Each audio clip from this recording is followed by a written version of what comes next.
හයි මගේ රත්තරන් යාළුවනේ. අද නම් ආවේ නූඩල්ස් එකක් හදන විදිය කියා දෙන්න. මුලින්ම ඉතින් වතුර රත් කරගෙන ඉන්න එපා. ඒ නිසා ලුණු දාලා පොල් තෙල් දාලා වතුර රත් වෙන්න තියලා ඔය නූඩල්ස් ටික දානවා. ඊට පස්සේ හීනියට කපාගත් බීරණ, සුදු ලුණු, ඉඟුරු, මිරිස්, කරපිංචා. පොල් තෙල් ටිකක් දාලා සුදු ලුණු දාලා ඔය ගානේ පාන් පිටි.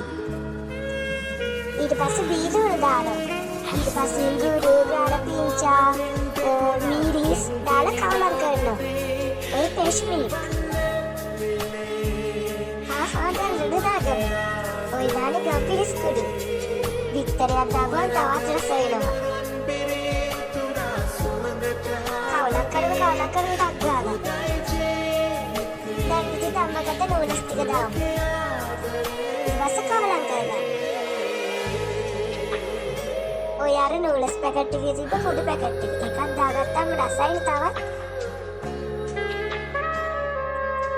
ලස්සනට තියෙන්නත් එපායි. දැන් ඉතින් රස බලමු. ඕගොල්ලෝ හදලා බලන්න මාරම රසයි.